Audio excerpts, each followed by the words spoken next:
The game versus Alabama, nobody probably was saying, oh, we're going to give you guys a chance. But the guys in the locker room, coaches, that sort of thing. Your mindset going into that, or the team's mindset, not necessarily going in, but after it. What was the feeling after being able to accomplish that? I mean, just joy, you know. We all came here to Ohio State to compete for national championships, and now we have the opportunity, you know, to fulfill our dreams. And so we're ready to get back to work so we can finish this journey off how we want to. You know, this is the big play. I mean, you talk about putting the nail in the coffin of a team. You know, there was a lot of rooms we talked about whether or not you could, you know, whether the speed was there, whether the toughness up front was there. Take us through this play. This is a lateral stretch play. We knew that Alabama, they were a bigger team, and that it would be good if we could stretch them out and then try to puncture. And so, I mean, there's a couple keys to this play. We got two pullers coming around.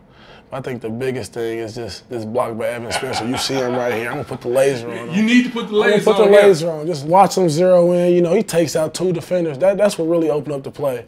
And you could just tell, like, when I was running this play, you know, I really didn't see much. You know, Coach Drayton tells us that we got to run through the smoke and just trust the play. And I knew this was where it was supposed to hit. And I ran through the smoke, and then Evan, you know, he knocked two cats out. So this is what I was asking you about when you talk about the patience. Right there, you're running through the smoke, you're being patient, and then all of a sudden you put that left foot in the ground, you explode.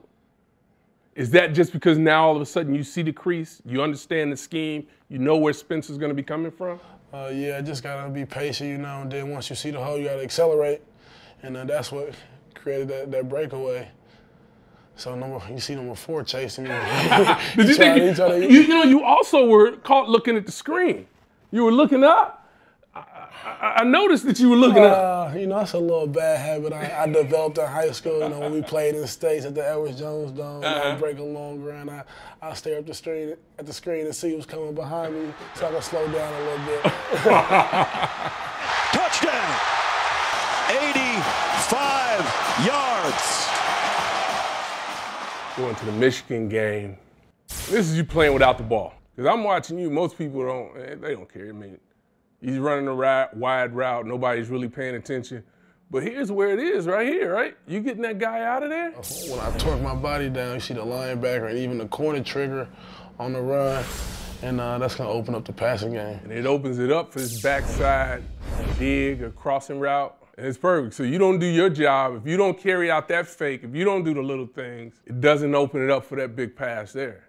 You know, this is more of a misdirection play. So I'm just trying to get on the hip of the puller and make my read.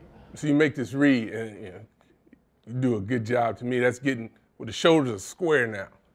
And once you get your shoulders square, it's accelerating and doing what you can do with the ball.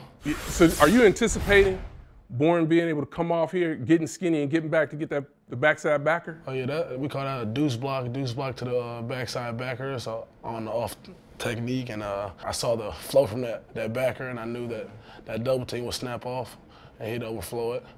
So I tried to make that cut through there. You run through the tackles. See, some people don't watch. I'm watching this, right? I see all the head moving, scanning, figuring out where you got to go, making sure, finding the most dangerous, whether you got somebody coming down. But then you see this. I think this is every running back's dream, right? Sometimes if you want to score touchdowns, but you want to get even with those big guys, right? Oh, definitely. You know, a little chip block. Just when I see there's no pressure coming, you know, I see the opportunity for a wide open rib shot. You know, get even. We call that sauce blocks. You know, you want to sauce the ribs. Sauce them up a little bit. Oh yeah, nothing like tearing the Wolverines up.